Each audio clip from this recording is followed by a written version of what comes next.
नमस्कार, good evening to all. आज के इस सत्र में हम लोग डिस्कस करते हैं सूतिका ज्वर के बारे में, जिसको प्यूरपेरियल सेप्सिस या प्यूरपेरियल फीवर के नाम से जाना जाता है।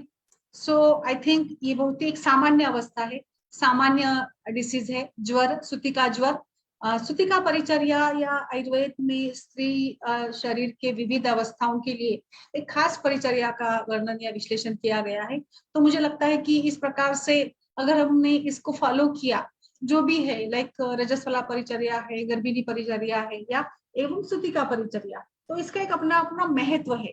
इसका पालन अगर हमने नहीं किया, जैसे कि आजकल देखा जाता है कि करियर को लेकर भी महिलाएं बहुत ज्यादा चिंतित होती है, तो विश्रांति जो मुझे लगता है कि सूतिका अवस्था में बहुत ही महत्वपूर्ण होती है। कम से कम जो 3 माह या जैसे अभी तो गवर्नमेंट में 6 मंथ की पूरी लाइक लीव मिलती है, तो इस लीव का प्रयोग या उपयोग करना चाहिए।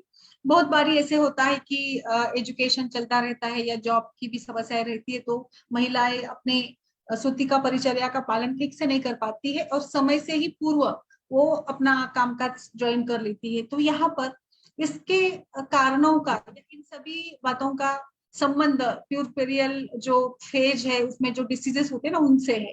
इसीलिए आज हम लोग ज्वर के बारे में चर्चा करते हैं। ज्वर बहुत ही सामान्य है। जैसे सामान्य ज्वर के हेतु जो होते हैं ना, इन्हीं हेतुओं के चलते यहाँ पर ये ज्वर आता है सूतिकाओं में। अभी आचार्य महर्षि चरक एवं सुश्रुत ने भी इसी प्रकार से इन सभी कारणों का ही उपयोग या उल्लेख ज्वर के सभी हेतुओं में किया है। जैसे सबसे इंपॉर्टेंट है दिवास्वाप है, दिवास्वाप हो गया। फिर लाइक परिचर्या का पालन ना करना या जो भी मतलब एक विशिष्ट परिचर्या फॉलो करनी होती है, लघु आहार विहार का लेना, विश्रांति करना, वेगों का धारण ना करना या वेगों का उदीरण ना करना, तो इन सभी कारणों के चलते अधिक व्यायाम, अधिक वेग संधारण, फिर अधिक रुक्ष खान पान, शोक, मानसिक हेतु भी ज्वर में बहुत बड़ा रोल प्ले करते हैं। कई बारी कुछ टेंशन या शोक या चिंता के कारण भी फीवर आ जाता है। किसी बात को लेकर स्ट्रेस है, कामकाज को लेकर है या कोई भी घरेलू चिंता होती है ना, उनको लेकर भी अगर बहुत ज्यादा विचार किया जाए तो ज्वर एक्चुअली ज्वर का मुख्य हेतु देखा जाए तो संताप ही है, पित्त प्रकोप है। तो पित्त दोष को बढ़ाने के लिए कटु अम्ल उष्ण पदार्थों का सेवन करना या तीक्ष्ण अधिक प्रकार का उपचार लेना, धूप में जाना, अधिक चिंता, क्रोध, शोक, दुख करना, ये सभी हेतु हो गए। क्योंकि ज्वर का मुख्य लक्षण जो है तापमान का बढ़ना, तो बिल्कुल इस प्रकार से ज्वर यह संताप जन्य व्याधि है। किसी भी प्रकार से आपके शरीर में ये संताप अधिक मात्रा में हो जाता है, संताप के कारण ऊष्मा अधिक बढ़ जाता है। और ये ऊष्मा, जैसे हमें पता है कि thermogenesis, thermolysis, heat gain procedure is there, heat loss mechanisms are there, conduction, convection and radiation. या हीट गेन कैसे करते हैं हम लोग, फूड से, कपड़ों से या इस प्रकार से बाह्य वातावरण से भी कुछ मात्रा में ऊष्मा का आदान होता है। और ऊष्मा रिलीज करने के लिए कंडक्शन, कन्वेक्शन, रेडिएशन, ये सभी माध्यमों का उपयोग किया जाता है। तो शरीर में ये निरंतर प्रक्रिया चालू रहती है। There is a centre which is situated in the hypothalamus, heat regulation centre is there. इसके द्वारा अगर इसका नियमन नहीं हो गया तो शरीर ऊष्मा बढ़ता है, जिसको आयुर्वेद में संप्राप्ति में हम लोग कहेंगे पित्त का प्रकोप। और फिर ये ऊष्मा बढ़ जाता है, कोष्ठाग्नि में ये एक प्रकार से बंद रहता है, संचित रह जाता है। और हमारी चिकित्सा इसी को लेकर होगी कि हम लोग इस ऊष्मा को रिलीज करेंगे। ऊष्मा रिलीज हो जाता है, स्वेदस्राव होता है और फिर टेम्परेचर कम हो जाता है। एक सामान्यतः किसी भी अवस्था में अगर ज्वर आता है तो ऊष्मा को कम करना, यही हमारी सबसे बड़ा मतलब रोल वहां पर होता है। तो बिल्कुल इन सभी कारणों के सेवन से, गुरु अभिसंधि भोजन हो या फिर अधिक मात्रा, देखिए प्यूरपेरियल या जो सूतिका जन्य ज्वर है, जैसे मैंने बताया कि क्रोध, शोक, चिंता ये भी कारण है। कई बारी अधिक मात्रा में जो मतलब सिक्रेशंस होते हैं ना, मिल्क सिक्रेशंस है, ब्रेस्ट टेंडरनेस है या अधिक मात्रा में दूध के निकल जाने के कारण भी ये होता है। लाइक मतलब बुखार आ सकता है दूध की अति मात्रा के कारण। तो सभी बातें, छोटी छोटी बातें, बहुत सारी बातें हैं। सूतिका परिचर्या में कई बारी ब्लीडिंग, अगर मतलब नॉर्मल डिलीवरी है, सीजर है, वो भी एक कारण होता है। सीजरियन में भी कई बारी बुखार आ सकता है। तो वहां पर जैसे सीजरियन के बाद जो भी बताया जाता है ना कि रेस्ट करना है या एंटीबायोटिक्स का कोर्स किया जाता है तो उसका पालन करना चाहिए। नॉर्मल डिलीवरी के बाद में अगर ब्लीडिंग ज्यादा हो रही हो तो उसके कारण भी थकान या धातुओं का क्षय होकर भी कभी कभार थोड़ा सा हल्का सा बुखार आ सकता है। तो बुखार आने के कई सारे कारण होते हैं, बस बुखार मतलब कितना प्रमाण में आता है और कितने समय तक रहता है। कभी कभार मलेरिया या बुखार के साथ साथ खांसी या ठंडी लगना, कफ जमना, ये भी लक्षण हमें देखने को मिलते हैं। तो इस प्रकार से सूती का ज्वर तो एक बड़ा ही वाइड डिसीज है। इसके भी आचार्यों ने वातज, पित्तज, कफज या कफ पित्तज, वात पित्तज ऐसे सारे प्रकार बताए हैं। तो आपको उस रुग्ण की लक्षणों को देखकर, उसकी प्रकृति को देखकर, वातज लक्षण है, अगर वातज लक्षण होंगे तो थकान ज्यादा होगी, शरीर एकदम रूखा पड़ जाएगा। पित्तज में है तो दाह, बर्निंग सेंसेशन, आंखों की जलन या पैरों की जलन, जैसे कि अभी गर्मी के दिन है तो इस काल में अगर सूतिका या स्त्री प्रसूता हो जाती है तो बहुत ज्यादा चांसेस बढ़ जाते हैं कोई ज्वर आने के सामान्यतः। तो ऐसे ही आपको कफ ज्वर में भी थोड़ा सा गुरुता अधिक मात्रा में होगी, सर दर्द, शिरशूल हो सकता है। अग्निमांद्य तो तीनों प्रकार में होगा, बट इस प्रकार से हमें वात पित्त कफ या तीनों दोषों की जो इन्वॉल्वमेंट है उसको भी डिफरेंशिएट करना होगा। तो आचार्य ने इसी प्रकार से सूतिका के इस ज्वर का उल्लेख किया है। तीन दोष, फिर सन्निपातज, ये अलग अलग प्रकार से इसका वर्णन हम लोग देखने वाले हैं। तो बिल्कुल दोष के प्रकोप का कारण तो जैसे सभी तीनों दोषों के प्रकोप के हेतु यहाँ पर हमें मिल जाएंगे। अगर जैसे कि जैसे आवी या जो पेन होता है ना, लेबर पेन, इसको सहन करने के बाद भी बहुत ज्यादा थकान आती है। तो कभी कभार नॉर्मली भी स्त्री में थोड़ा सा ज्वर रह सकता है, मतलब नॉर्मल डिलीवरी के बाद भी, क्योंकि बहुत देखिए अब प्रसूति या लेबर ये एक बहुत ही नेचुरल प्रक्रिया है, बट इसके दौरान जो भी पेन होता है, लेबर पेन होता है, उसके दौरान शरीर बहुत थक जाता है, मानसिक रूप पे भी बहुत ज्यादा थकान होती है और शरीर और मन थकने के बाद उसको विश्रांति की जरूरत है। अगर ये विश्रांति अच्छे से नहीं ली गई तो इस थकान के कारण भी श्रम ये ज्वर का एक हेतु भी है। अधिक श्रम, अत्यधिक श्रम के कारण भी ज्वर आ सकता है। तो इस प्रकार से यहाँ पर मतलब क्लांत शरीर हो जाने के साथ शरीर की सारी धातुएं शून्य हो जाती है और इसके साथ भी दोषों का प्रकोप, यानी यहाँ पर धातु क्षयजन्य अवस्था बताई गई है। और इसी धातु क्षय के कारण दूसरा जो निर्माण होने का कारण है जैसे कि अवरोध। अवरोध क्यों होगा? गुरु खानपान या दिन में सोना है, अत्यधिक कफ का प्रकोप हो जाना, इनके कारण भी यहाँ पर मतलब अवरोध जन्य संप्राप्ति निर्माण होती है। तो इस प्रकार से अभी ज्वर में हम लोग क्या, किस प्रकार से ज्वर में रोगी का बल बढ़ाएंगे? ज्वर में रोगी का बल बढ़ाने के लिए सबसे पहले तो ज्वर कोई भी हो, वो प्रसूति में हो या गर्भिणी में हो, सामान्य ज्वर हो, उसमें लंघन तो बनता ही है, लंघन तो हमें करना ही पड़ेगा। बट जैसे कि पहले से ही सूतिका में थोड़ा सा बल कम होता है तो लंघन कितनी मात्रा में करें या लंघन के साथ भी हमें बल को कैसे बरकरार रखना है, इसके लिए हमें शीत उपचार का प्रयोग करना। जैसे हम लोग बहुत ज्यादा ज्वर आता है तो कुछ कोल्ड फर्मेंटेशन करते हैं ना, पानी की, ठंडे पानी की, कोलन वाटर की पट्टियां रख देते हैं ताकि बहुत ज्यादा ये टेम्परेचर ना बढ़े इसके लिए। तो शीत उपचार इंडिकेटेड है ज्वर में। इसके साथ उपवास है, व्यायाम है, थकावट है, अहितकारी भोजन है, तो सभी निदान जो है ज्वर के उनका भी हमें ये करना होगा। तो जैसे वात ज्वर के लक्षण मैंने आपको बताया, वात ज्वर में विषम ऊष्मा होगा, यानी एकदम से किसी स्थान में कम ऊष्मा, एकदम से जैसे हाथ पैर ठंडे लगेंगे लेकिन गले में या ऊपर की शरीर पर उसका गर्म लगना या अधिक ऊष्मा होना, ऐसे लक्षण देखे जा सकते हैं। फिर अधिक जुम्भ आना और रोंगटे खड़े हो जाना या मुख में कुछ कषाय स्वाद लग जाना या फिर शीत पदार्थों से द्वेष, उष्ण पदार्थों की इच्छा अधिक होना, दंत हर्ष, यानी ज्वर में कई बारी दांत, मतलब दंत हर्ष यानी दांत कीड़ बोलते हैं ना, इस प्रकार से दांत एक दूसरे के ऊपर घर्षण करना, अधिक मात्रा में बड़बड़ करना। ज्वर जब बढ़ जाता है तो नर्वस सिस्टम के ऊपर भी इसका परिणाम देखा जाता है और इसी के कारण प्रलाप, ये लक्षण वात ज्वर में देखा जा सकता है। और निद्रा नहीं आएगी, नींद नहीं आएगी, पेशेंट जागता रहेगा। इस प्रकार से वात ज्वर। पित्त ज्वर में क्या होगा? पित्त ज्वर में अभी पित्त के लक्षण जैसे कि मतलब बहुत ज्यादा गर्म होना, प्यास बार बार लगती है, उसकी आंखों में जलन है। कई बार देखा जाता है कि ये पित्त ज्वर में आंखों से पानी भी निकल आता है, हाथ पैर के जलवे, या फिर वोमिटिंग सेंसेशन होता है, मुख में कुछ कड़ूपन लगता है, बिल्कुल कुछ खाने की इच्छा नहीं है, किसी भी प्रकार से स्वाद नहीं लगता है, मुख, नख, दंत सभी प्रकार से वहां पर थोड़ा सा पीलापन दिखाई देने लगता है। तो ये सारा, गला सूखना, ये उसमें ज्यादा लक्षण रहेगा।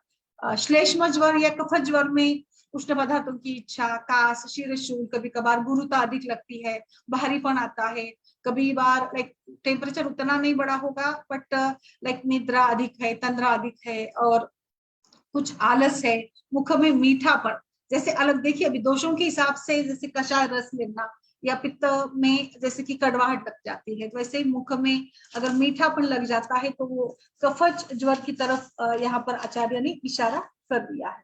सन्निपातिक ज्वर में शीत, क्षण में शीत और क्षण में दाह, यानी कभी कभार उसको लगता है कि हम लोग लाइक थोड़ा सा लाइक ये करे, ब्लैंकेट अगर लेना है तो पतला लेती है, बीच में बोलती कि गर्मी हो रही, फिर थोड़ी देर बाद बोलेगी कि नहीं नहीं वो ज्यादा ठंडी लगे तो मुझे कुछ मोटा वाला ब्लैंकेट चाहिए। तो इस प्रकार से उसके चॉइसेस बदलते रहते हैं। सन्निपातज यानी कभी सम स्थिति में या कभी विषम स्थिति में अग्नि होता है, और इसी कारण इसमें आंत्रों में पीड़ा होगी या लाइक दाह, तृष्णा, प्रलाप, ये सभी लक्षण हम लोग इसमें देख सकते हैं।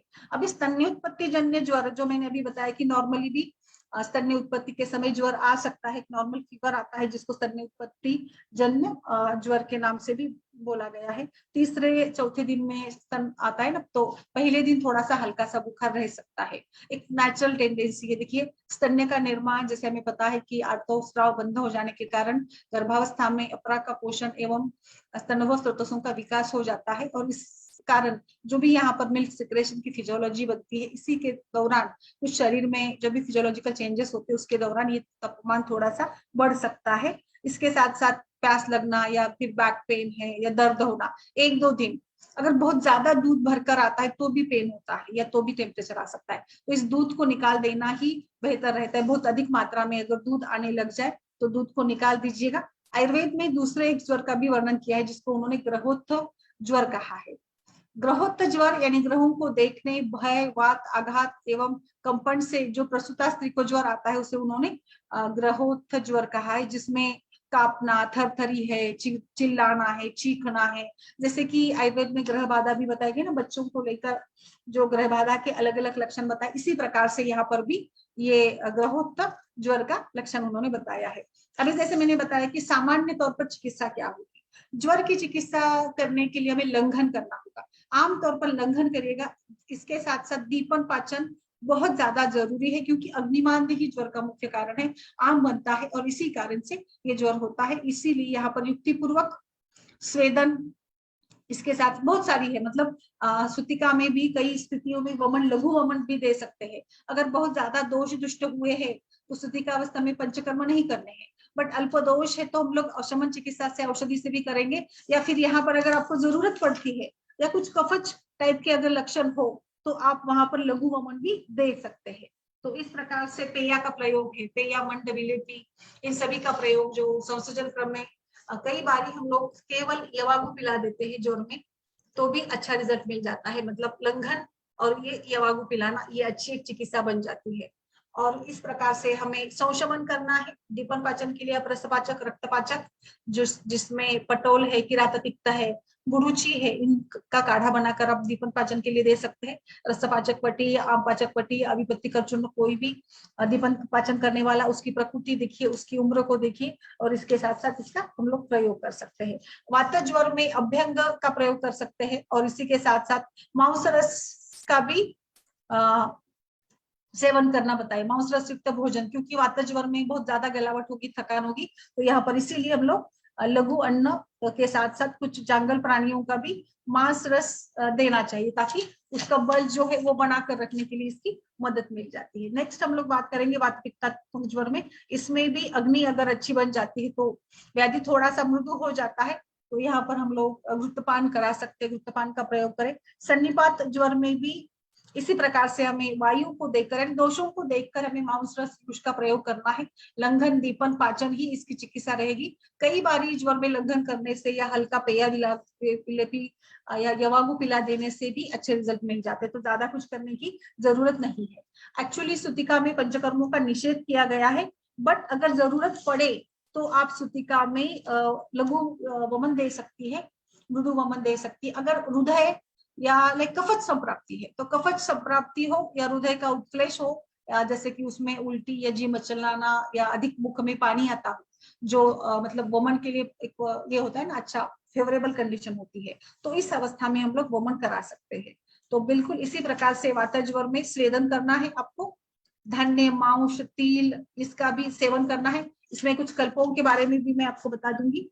उष्ण तेल से भली भांति अभ्यंग करके भी, जैसे कोई भी नारायण तेल है, चंदन कला लक्षरी तेल है, इसका भी आप प्रयोग कर सकते हैं वात ज्वर में। वेपतु या लाइक कुछ जो कंप वगैरह आते हैं ना, इसके लिए अभ्यंग आचार्य बताते हैं। वात ज्वर में अभ्यंग का अपना महत्व है। वात शमन करने के लिए हम लोग पंचमूल या दशमूल तेल के साथ इसका प्रयोग कर सकते हैं।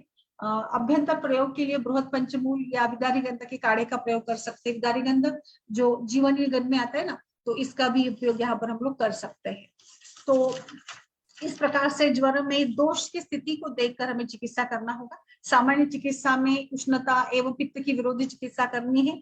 लंघन करना है हमें अम्ल, कटु, उष्ण, तीक्ष्ण का जो भी मतलब हेतु मिल जाते हैं। जैसे पित्त ज्वर में अम्ल, उष्ण, कटु रस आपको मिलेगा, या पित्तवात ज्वर में चिंता, क्रोध, शोक है, वेग धारण, वेग उदीरण है, इन हेतुओं को आप शांत करिएगा, या हेतु सेवन या निदान परिवर्जन ये प्रथम चिकित्सा रहेगी। कफ ज्वर में आपको आलस, गुरुता, मधुर भोजन, इन सभी के ऊपर ये करना होगा। अगर अभी औषधियों की बात करेंगे तो पटोल, गुरुची, किराततिक्त, चंदन, इनका सिद्ध काढ़ा बनाकर, इनका सिद्ध घृत बनाकर आप इसका प्रयोग कर सकते हैं। इसी के साथ साथ मुस्ता या षडंग पानी का बहुत अच्छा रोल रहेगा। कुछ कल्प के बारे में भी मैं आपको बताना चाहूंगी। जैसे ज्वर के लिए अगर सुतिकावस्था में ज्वर है तो सबसे बेस्ट कल्प रहेगा यहाँ पर सौभाग्य शुंठी पाक, गूढ़ जीरक, जीरक आद्यारिष्ट, प्रताप लंकेश्वर, बेस्ट चॉइस है। प्रताप लंकेश्वर कल्प को भी हमने पढ़ा है, मैंने इसको भी पढ़ा दिया है। तो प्रताप लंकेश्वर रस या सौभाग्य शुंठी पाक, त्रिभुवन कीर्ति भी आप दे सकते हैं। बट सुतिका ज्वर में ये 2-3 कल्पों का परिपाठादि काढ़ा भी दे सकते हैं। तिक्त है, गुरुची घनवटी भी दे सकते हैं। गुरुची तो हमेशा से बेस्ट ही काम करती है। आरोग्यवर्धिनी का भी प्रयोग हम लोग यहाँ पर कर सकते हैं। ज्यादा से ज्यादा मैं आपको बता दूं तो मुझे लगता है कि काढ़ों का प्रयोग बहुत ज्यादा बेस्ट रहेगा। ऐसे ही तिक्त, कषाय, रसयुक्त जो काढ़े होते हैं ना, इनका प्रयोग अगर हम लोग ज्वर में कर देते हैं तो इसका अच्छा अनुभव हमें मिल जाता है। शुंठी के कल्पों का प्रयोग करेंगे, क्योंकि शुंठी या कटु पौष्टिक है। तो शुंठी सिद्ध जल देने से भी कई केसेस में केवल शुंठी सिद्ध जल, हल्का बुखार है, कुछ देने की जरूरत नहीं, बस शुंठी सिद्ध जल का प्रयोग करिएगा। या उष्णोदक या षडंग पानी बेस्ट ऑप्शन है। षडंग पानी तो एकदम ड्रामेटिक रिजल्ट आपको मिल जाते हैं अगर आप इसका प्रयोग ज्वर में करते हैं तो इस प्रकार से मुझे लगता है इस शुंठी का बहुत अच्छा रिजल्ट हमें मिल जाएगा। ठीक है। और दूसरा, आचार्यों ने जिस प्रकार से सभी ज्यादा से ज्यादा तो काढ़ों के बारे में ही उन्होंने बताया है। सन्निपातक ग्रह की चिकित्सा के लिए कुछ आचार्य बताते हैं कि कुछ हम लोग लाइक कष्ट साध्य है ये तो वैसे भी, बट इसके लिए भी हमें कुछ प्रयास करना है बल बढ़ाने के लिए। सन्निपात में भी या जो ग्रह दोष बाधा वगैरह है ना, उसमें भी हमें कुछ दोषों के साथ या जो भी ज्वर में प्रधानता है दोष की, उस दोष प्रधानता के साथ हमें वहां पर काम करना होगा। तो इस प्रकार से मुझे लगता है ज्वर के लिए हम लोग सुतिका ज्वर में किस प्रकार से देखा जाए तो इस प्रकार से हम लोग इसको ट्रीट कर सकते हैं। सौभाग्य शुंठी पाक है, इसमें अच्छा कल्प आपको दे सकते हैं। पटोल, मुस्ता का प्रयोग, मधुक का प्रयोग कर सकते हैं। पित्त की अधिकता है तो इलायची, मधुक या परुषक त्रिफला का प्रयोग कर सकते हैं। मंजुष्टा का प्रयोग कर सकते हैं। भारंगी, शोंगी या फिर तिवृत का भी काढ़ा का प्रयोग कर सकते हैं। गुरुची अभ्यंतर के लिए बहुत ही अच्छा है। पाचन करना है, पाचन द्रव्यों के प्रयोग से ज्वर का वेग जो है ना वो शांत हो जाता है।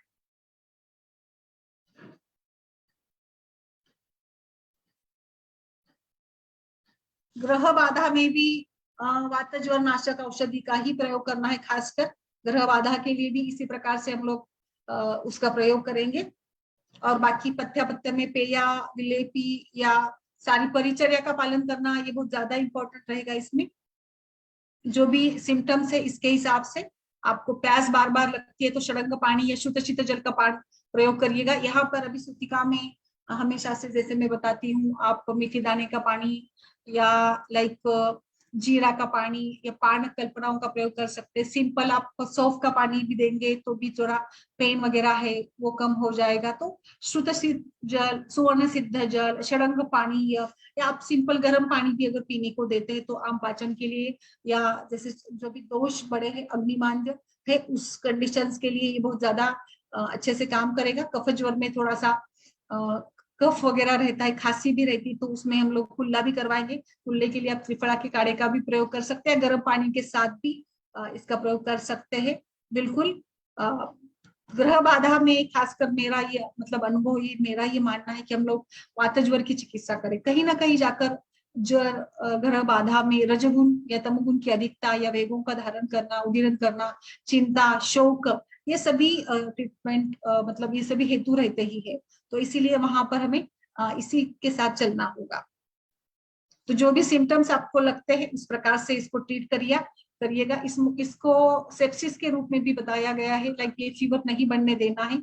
फीवर के साथ कई बार बड़बड़ करना यानी प्रलाप है, या चक्कर का आना, भ्रम का आना, ये सारे लक्षण भी होते हैं। ये सारा लक्षण थकान का ही, जितना हो सके उतना विश्रांति, लंघन करना, स्नेहन करना, जरूरत पड़े तो टब्बात का प्रयोग कर सकता है। मतलब इसके हिसाब से हम लोग दशमूलारिष्ट एक अच्छा ऑप्शन है। दशमूल का काढ़े का प्रयोग या दशमूलारिष्ट की, मुझे लगता है कि दशमूलारिष्ट अगर हमने सुतिका के वैद्यों के लिए दे दिया तो इससे बेहतर कोई दवा नहीं होगी। इसके साथ आप रासना है, एरंडी है, यष्टि मधु है, या इन सभी द्रव्यों का, दारू हरिद्रा है, इन सभी का काढ़ा बनाकर भी आप दे सकती है। गुड़ जीरक योग का भी अच्छा रिजल्ट मिल जाता है। सो आई थिंक ट्रीटमेंट के लिए हम लोग इस प्रकार से चलेंगे। आप उद्वर्तन या लाइक पेस्ट एप्लीकेशन भी कर सकते हैं। पेस्ट एप्लीकेशन में चंदन है, मुस्ता है, इनका पेस्ट बनाकर आप मतलब एक जैसे हम लोग ठंडे पानी की घड़ियां रखती है ना, पट्टियां रखते हैं ना, इसी के साथ इस प्रकार का हम लोग लेप भी लगा सकते हैं। चंदन, तालिस पत्र, अगर दाह बर्निंग सेंसेशन ज्यादा है तो चंदन, उशीर, हरिद्रा, इनका लेप आप हाथ पैर पर लगा देते हैं तो पेशेंट को अच्छा लगेगा। यानी एक प्रकार से त्वचा के ऊपर का जो भी स्वेद है, क्लेद है, वो भी निकल जाएगा, शुद्धि भी होगी। मुस्ता, यष्टि मधु, लोध्र, पद्मक, इनका प्रयोग कर सकते हैं। धान्य का अधिक कषाय का भी इसमें अच्छा रोल बताया है। और पेशेंट अधिक वात ज्वर वाला है या ग्रह बाधा जन्य है ज्वर, तो उसमें ब्राह्मी वट्टी या सारस्वतारिष्ट का भी मतलब रिजल्ट मिल जाता है। सुवर्ण युक्त सारस्वतारिष्ट का प्रयोग करिएगा। पटोल, गुरुची, चंदन ये अच्छे ही है इसको देने के लिए आपको। बिल्कुल आप जरूरत पड़े तो स्नेहपान भी दे सकती है। जो वात ज्वर में हो तो मसाज कर सकते हैं आप, अभ्यंतर बाह्य स्वरूप में मसाज और अभ्यंतर रूप में स्नेहन कर सकते हैं। सो आई थिंक दशमूलारिष्ट, सौभाग्य शुंठी पाक और जीरकाद्यारिष्ट, गुड़ जीरक, आरोग्यवर्धिनी, गुरुची घनवटी, पटोलादि कषाय, षडंग पानीय, धान्य कषाय, धन्य फांट, ये आपको बहुत ही अच्छे से काम आने वाले हैं। हरितकी का पानी भी दे सकते हैं। हरितकी को उबाल कर उसका जो पानी बनता है यानी काढ़े के रूप में हरितकी को देना है।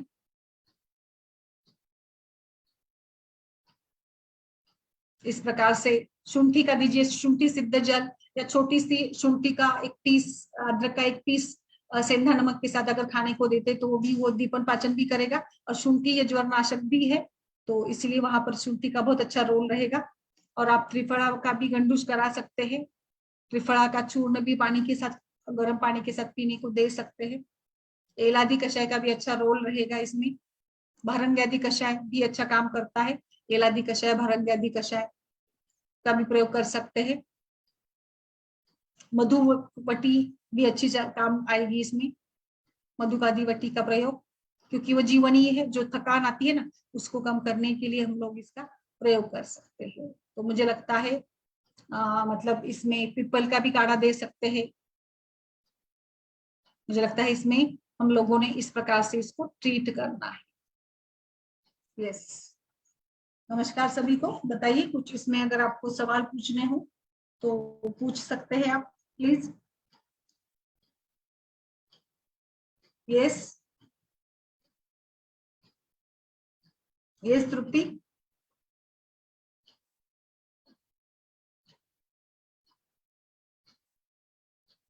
नमस्कार।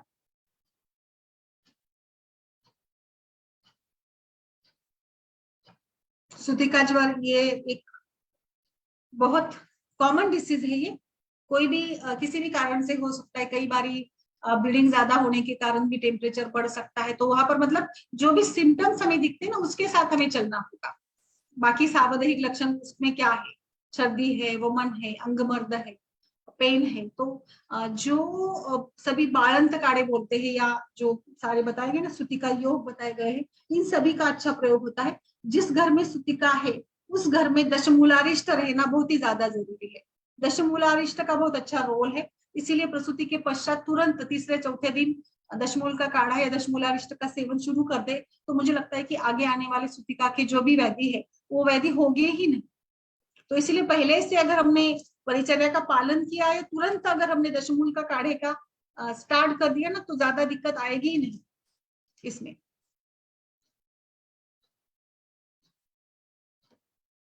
यस, धन्वंतर कषाय है, सुकुमार कषाय का भी प्रयोग कर सकते हैं आप। अगर ब्लीडिंग के साथ अगर फीवर है तो अग्निदीपन वगैरह सब कुछ, पाचन करना, वात शमन करना, ये मतलब यहाँ पे हमें स्तन्य जनन मतलब स्तन्य की इसमें बाधा नहीं डालती, क्योंकि स्तन्य जरूरी है पोषण के लिए।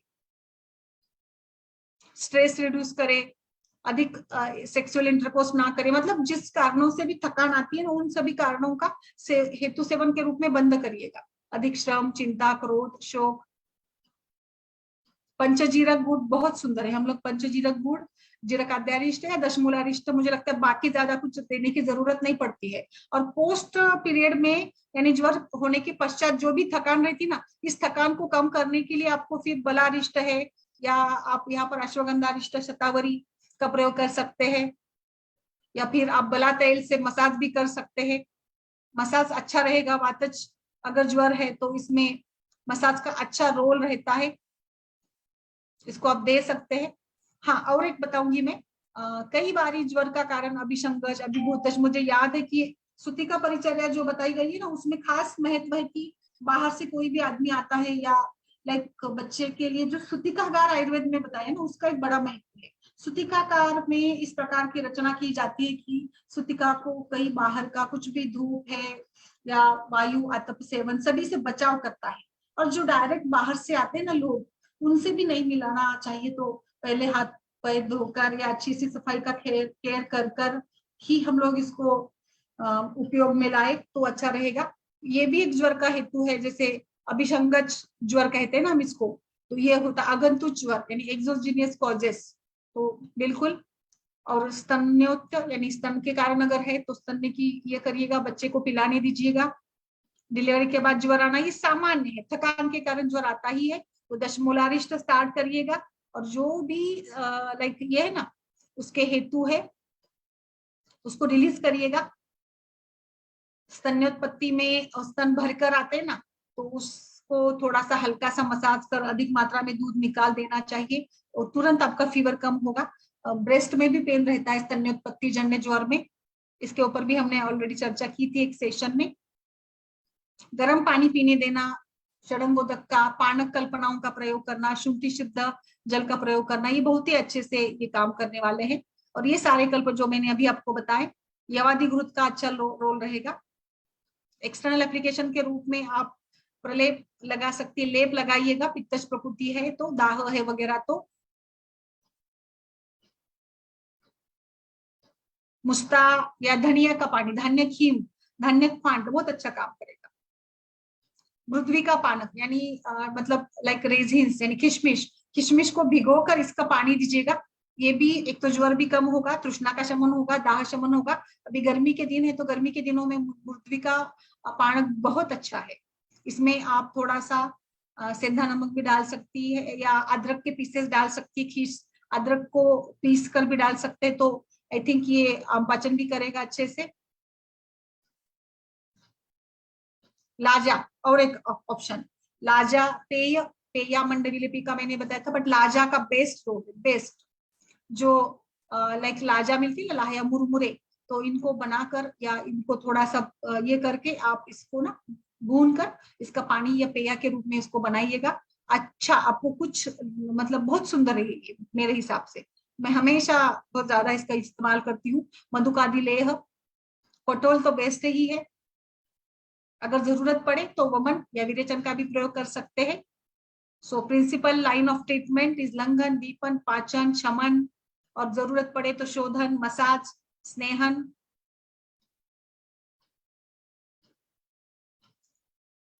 पटोल कषाय, कल्याणक घृत, ये भी अच्छा है।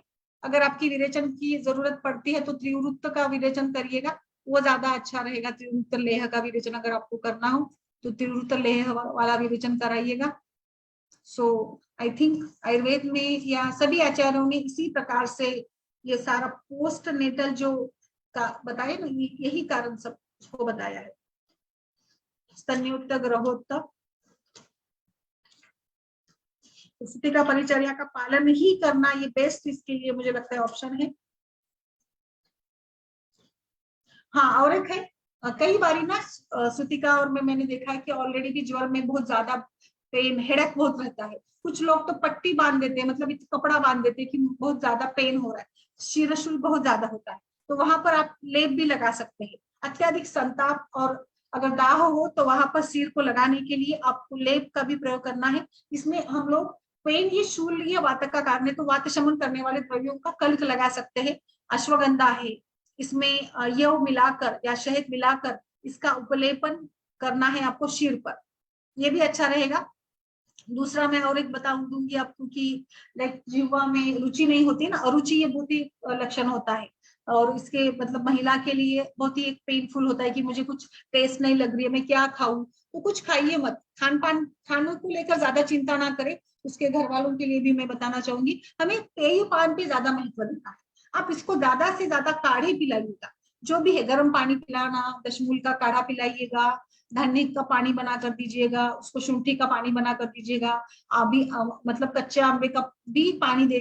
अगर गर्मी या ज्वर है तो पन्ना बोलते हैं ना, हमने पानक पड़े हैं, तो कच्चा मैंगो का जो पन्ना बनता है, शरबत बनता है, इसको भी प्रयोग करें। बस ठंडा ना दे ज्वर में, इसका बहुत अच्छा रिजल्ट मिलेगा। तृष्णा शमन, रुचि करने वाला ये होगा, तो ये एक बेस्ट ऑप्शन रहता है। सो आई थिंक इन सभी के साथ, इन सभी कल्प, बहुत सारे कल्पों का भी मैंने आपको बता दिया है। तो लेप करिएगा, टेम्परेचर को बढ़ने नहीं देना है। आप यहाँ पर कोलन वाटर या लाइक ठंडे पानी में कपड़ा को भिगो कर भी ये कर सकती है। प्रताप लंकेश्वर बेस्ट है। वात विध्वंस रस, सौभाग्य शुंठी, इसको ही बनाया ही गया है खासकर सुतिका रोगों के लिए। जो एक प्यूरपेरियल वुमन है, इसका दूध भी अच्छा बनाकर रहे, और उसमें जो कटी शूल, छोटी मोटी शिकायतें हैं, अरुचि है, पेन है, कुछ संधि में शूल होता है कई बारी, तो इन सभी के लिए देखिए कितना सुंदर से इसको बताया। वातराक्षस रस करके है जिसमें गंधक है, हरितल है, रस है, या वात विध्वंस रस में नाग भस्म, वंग भस्म वगैरह है। तो सभी ये जो बनाए गए हैं ना, खास करके जो थकान है, क्योंकि ज्वर ये सामान्य लक्षण है, तो मुझे लगता है इसको हमें बहुत ही मतलब हम लोग बहुत अच्छे से इसको ट्रीट कर सकते हैं। बहुत सिंपल वाला है ये, इसको इसको लेकर ज्यादा चिंता की जरूरत नहीं है। हाँ, अगर ज्वर के साथ लक्षण क्या है इसको आप देखिएगा, है ना। तो कोई सवाल है किसी का तो बताइए प्लीज। डॉक्टर कुसुम जी नमस्कार, बहुत दिनों के बाद, कैसे हैं आप?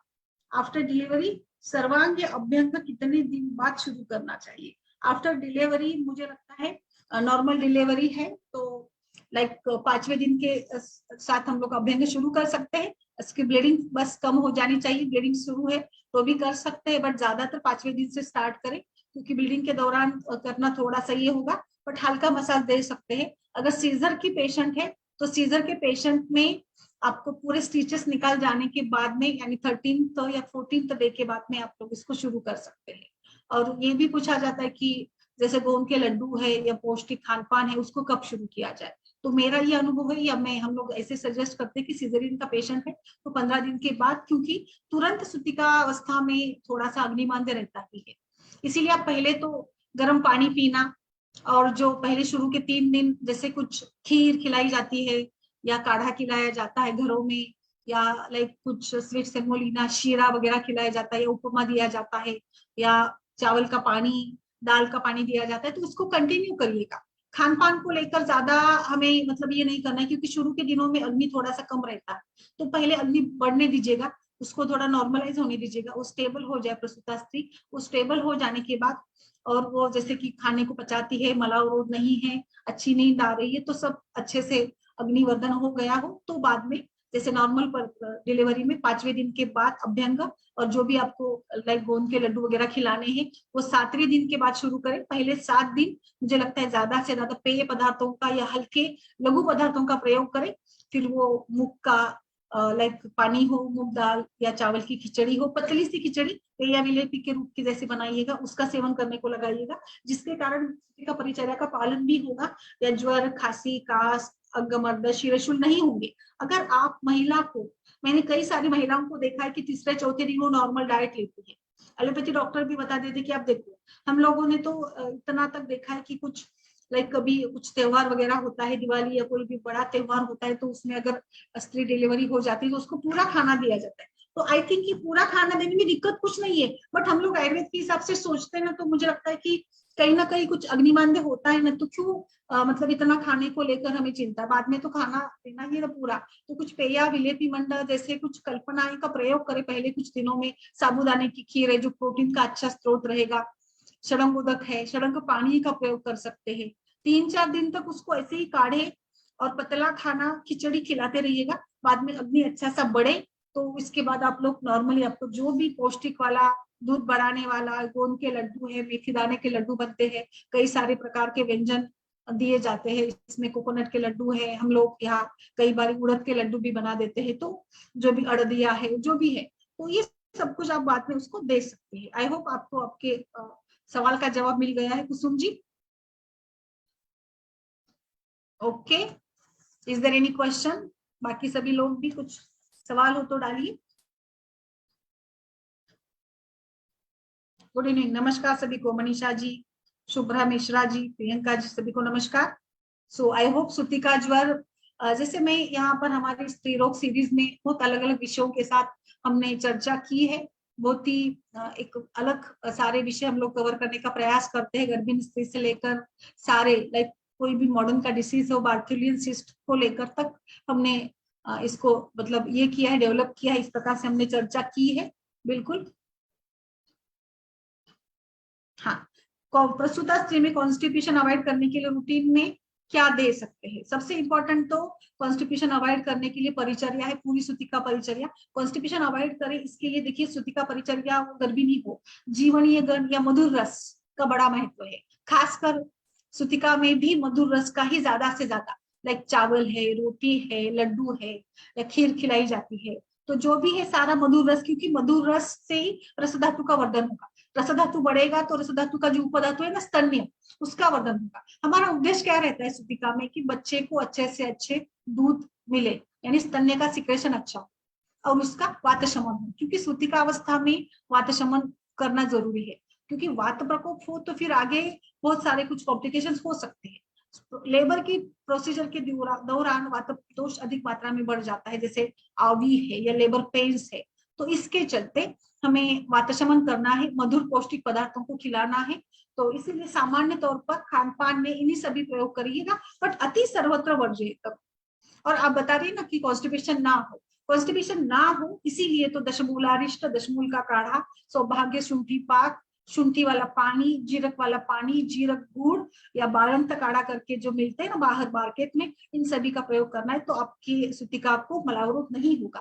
मलावरोध होने का दूसरा भी कारण होता है ना कई बार, कि जैसे आपने पूछा, अच्छा सवाल पूछा कि कब मतलब मसाज करें, कब खाना चाहिए लड्डू वगैरह, तो जैसे मैंने बताया कि अग्नि जब अच्छा बन जाए, कुकर लावा तो एकच वाटी भात लावा आणि जस्ट अर्धी वाटी, तो इस प्रकार से जो भी आपको देना है उसको अग्नि को देख कर दीजिए, तुरंत स्टार्ट मत करिएगा, 7 दिन के बाद ही आप ये गुरु वाला खान पान शुरू करें, ताकि उसको कॉन्स्टिपेशन ना हो। कॉन्स्टिपेशन ना हो इसके लिए हम लोग लाइक सौंफ है, सौंफ, अजवाइन, इनको मिलाकर हम मतलब बनाकर रख देते। खासकर मैंने देखा है कि जो प्रसूता स्त्री होती है ना, उसको मुख शुद्धि वाला कुछ ना कुछ लाइक तंबुल है या ये है, सौंफ और अजवाइन और तिल डालते उसमें, इसका मिक्सचर कर कर हम उसके बाजू के टेबल में ही रख देते सूतिका के, ताकि जो भी वो खाए ना, खाना खाने के बाद वो तुरंत वो उसको मतलब खाए, सौंफ को खाए, ताकि उसमें गैस ना बने और मलावरोध ना हो।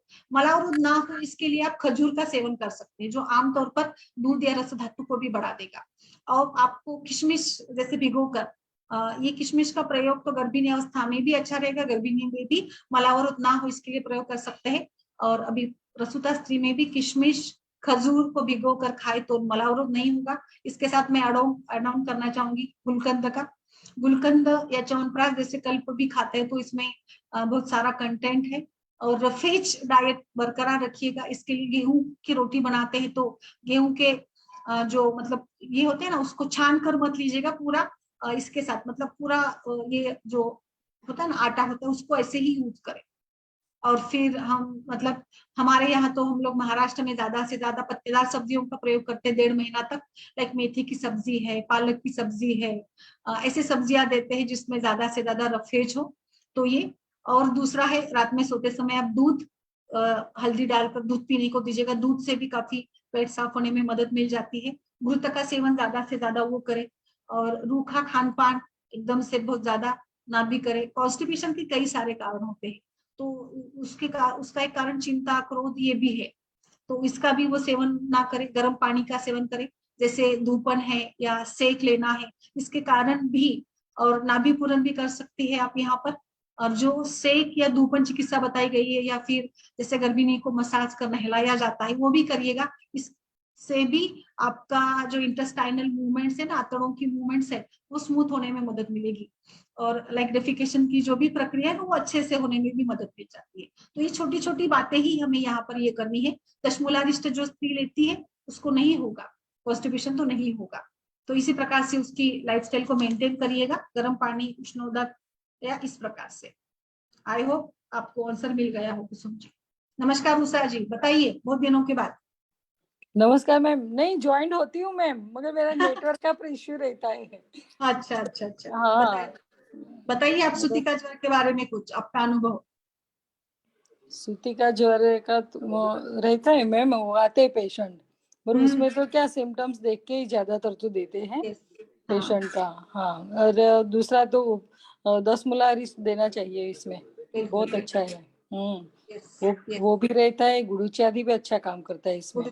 गुड़ूची घनवटिका तो है ये बिल्कुल। हाँ, वो 200 देते हैं। और आप बाद में फिर लघु वसंत मालती ऐसा देना है तो भी दे सकते हैं। लघु मालिनी वसंत, अगर मतलब ज्वर के बाद बहुत ज्यादा थकान वगैरह है ना, तो इसमें हम लोग लघु मालिनी वसंत या शतावरी, सुगंधारिष्ट, बलारिष्ट इसका प्रयोग कर सकते हैं। लघु मालिनी वसंत भी अच्छा रहेगा यहाँ पर, या अमृत पाश जैसे कुछ कल्प है वो भी दे सकते हैं। हम लोग यहाँ पे बाळंत काढ़ा करके आता है, आपको पता है, जैसे हाँ गर्भिणी अवस्था में जो चलते हैं ना सारे, लाइक योग पूरा, हाँ तो वैसे ही बाळंत काढ़ा करके आता है, उसका भी प्रयोग हम लोग काफी करते हैं। वो उसका भी रिजल्ट अच्छा है। यस, बाळंत काढ़े का बहुत अच्छा रिजल्ट है। बहुत बाळंत काढ़े में यही सारे वात शमन करने वाले द्रव्य होते हैं, दशमूल। पर ये क्या कभी मिलता नहीं है ना, तो फिर इसी से चला लेते हैं। धूपन भी देखिए, धूपन बहुत ज्यादा जरूरी है, सेक देना गर्भिणी को। लाइक ना मतलब प्यूरपेरियल इसमें बताया ना, लाइक उसके जो भी व्रण है या जो भी लाइक सीजर के इसमें तो लाइक इसमें ये नहीं होंगे, बट नॉर्मल डिलीवरी अगर होती है तो कई बार इसमें पॉजिटिव वगैरह लिया जाता है। तो इस व्रण को भरकर लाने के लिए भी धूपन चिकित्सा बहुत इंपॉर्टेंट है। और धूपन से तो कटिशूल या एब्डोमेन जो भी लाइक ये होता है ना, वो भी अच्छे से कवर हो जाता है। पेन जो रहता है ना सूतिका में, इस पेन को कम करने के लिए धूपन का बड़ा रोल है। सूतिका परिचर्या में धूपन जरूरी है। आजकल बहुत सारी महिलाएं फैशन के दौर में धूपन नहीं कराती, उनको लगता है आउट ऑफ ये है, और बट धूपन बेस्ट है। स्त्री रोगों में या स्त्री के हेल्थ के इशू को लेकर, या जो भी वजाइनल एरिया है, नीचे का कटी प्रदेश है, उसके लिए धूपन बेस्ट रहेगा। धूपन से सारे जंतु नाश होगा और अच्छा रहता है। जैसे हम लोग अभी घर में मच्छर ना हो इसके लिए धूपन करा देते हैं ना, अभी कोरोना में हमने बहुत ज्यादा धूपन का प्रयोग किया। तो धूपन यानी शुद्धिकरण। तो आप अगर ऐसे औषधीय प्रयोग के राल के साथ धूपन कराती है तो, और पिछिलता, यूनिका स्त्राव या फिर कंडू, विभाग के जख्मों को भरकर आना और फिर पूर्ण रिजुनेशन करना, इन सभी के लिए, मसल रिलैक्सेशन के लिए धूपन बहुत बेस्ट रहता है। जो सामान्य तौर पर कफत जोन में भी करनी चाहिए धूपन चिकित्सा। और परिप्लुता, उपप्लुता, जहाँ पर पिछिलता या स्त्राव जन्य स्थिति है ना, वहां पर भी भूपन का अच्छा रोल रहता है। तो परिचर्या करें, आप मसाज करें, आप लड्डू खाइए, वेट बढ़ने की चिंता मत करिएगा।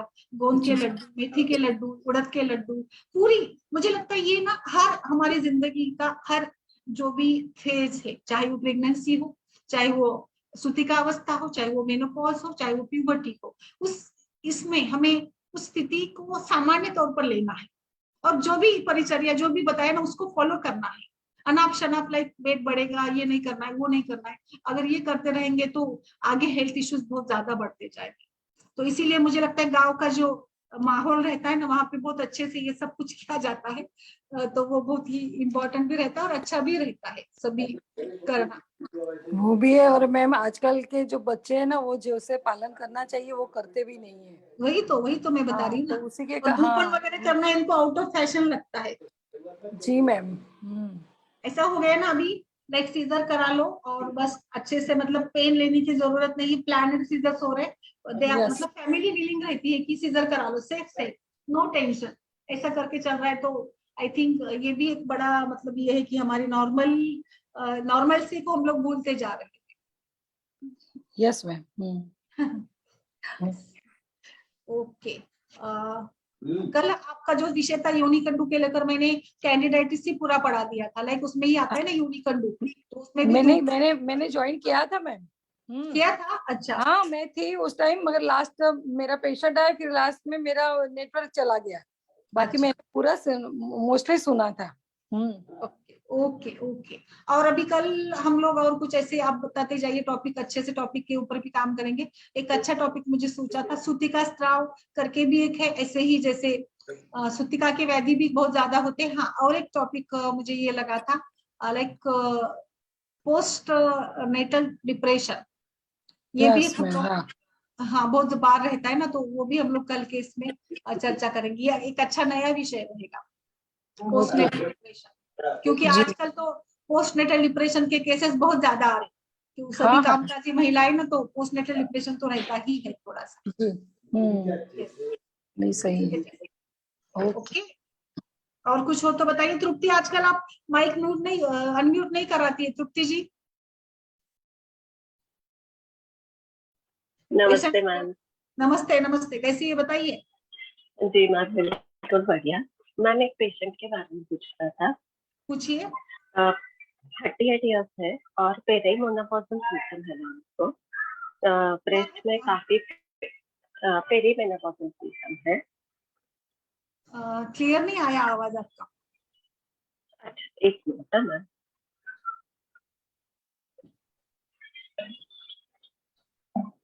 ब्रेस्ट पेन है।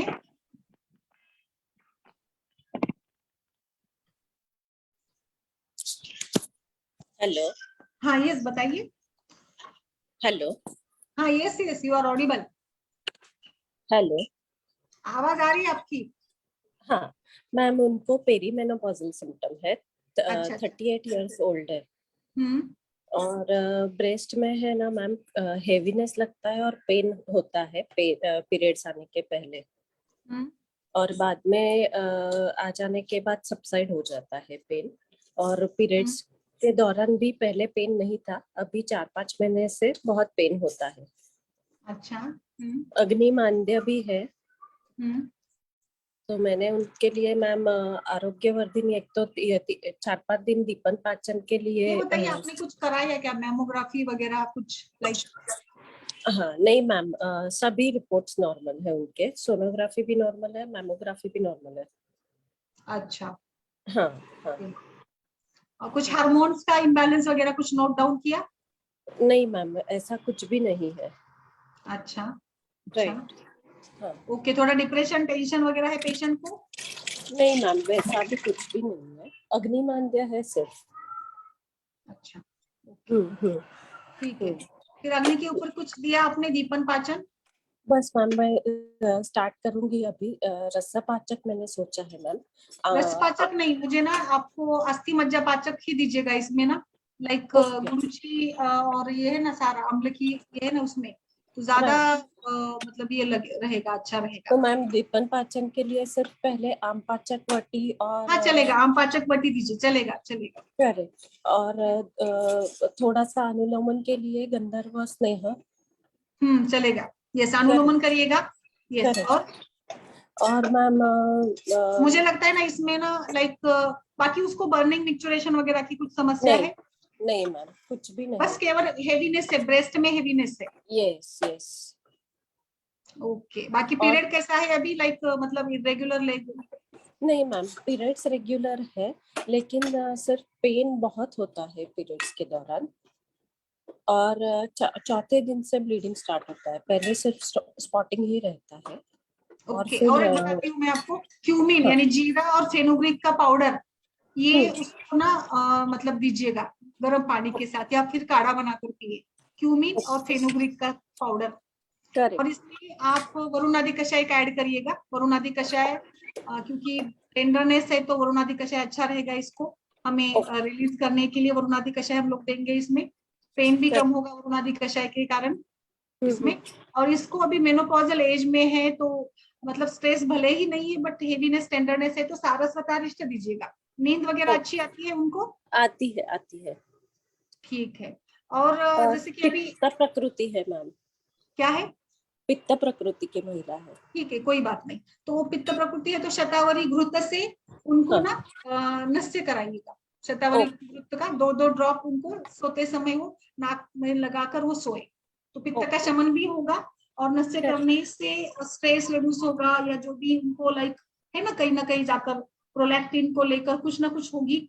ब्रेस्ट टेंडरनेस है तो जैसे अभी एस्ट्रोजन डिप्लीटेशन की अवस्था है तो इसके लिए नस्य अच्छा रहेगा। और हाँ, और बाकी इसमें थोड़ा सा इसको प्राणायाम करने को लगाइए सवेरे। ओके। हाँ, खान पान में वो ज्यादा से ज्यादा हल्का खान पान वगैरह ले थोड़ा, और मेथी, ये मैंने जो बताया ना फेनुग्रीक और जीरक का अच्छा रहेगा रोल इसके लिए। और पित्त प्रकृति है तो इसमें गुलकंद भी ऐड कर सकते हैं जी। बाकी वेट वगैरह कुछ वेट लॉस या बाकी नहीं। तो बस सिंपल मेनोपॉज है, मेनोपॉजल इसमें थोड़ा सा टेंडरनेस रहता है। हर 2 साल में इसको मैमोग्राफी करने को लगाइएगा। और वरुण आदि कषाय और ये माउस मेदोपाचक से जो भी टेंडरनेस है ना वो रिड्यूस हो जाएगा। ओके। ठीक है मैम। आंवला खाने को लगाइएगा भरपूर, आंवला अच्छा रहेगा, पित्त शमन भी करेगा, एंटीऑक्सीडेंट के रूप में भी काम करेगा और पेन के लिए भी अच्छा काम करेगा। ओके मैम, माउस और मेदोपाचक दोनों साथ दे सकते हैं? हाँ दे सकते माउस मेदोपाचक दे सकते, कोई बात नहीं। ओके, वही आता है, एक साथ ही आता है ना माउस मेदोपाचक जी मैम। तो हो जाएगा इसका। जी ma'am, thank you ma'am. Yes, और कुछ है? नहीं मैम, दैट्स इट। ओके। तो फिर आज के लिए रुकते हैं हम लोग, कुछ अगर नहीं है तो बाकी के और मुझे बताइए इसके बारे में। और आपका जो स्किन वाला पेशेंट था वो कैसा है, अभी ठीक है? मैम वो बिल्कुल ठीक है अभी। अच्छा, एक बार फोटो शेयर करिए ग्रुप पर, सभी के लिए भी थोड़ा सा लाइक देख लेंगे सभी लोग भी। Definitely ma'am, definitely. तो लाइक अभी वो संपदा जी का भी था ना मुखदुशिका को लेकर, तो वो भी मतलब क्लियर हो जाएगा। और कल हम लोग अच्छे से ये इसी विषय पर एक अच्छा और एक सेशन करेंगे पोस्टनेटल डिप्रेशन को लेकर, वो भी एक अच्छा विषय रहेगा। ठीक है, तो आज के लिए रुक जाते हैं। नमस्कार सभी को, जो भी सारे हमारे फेसबुक के डॉक्टर्स हैं, और फिर कल मिलते हैं। Definitely, thank you ma'am. नमस्कार उषा जी। नमस्कार मैम। नमस्कार।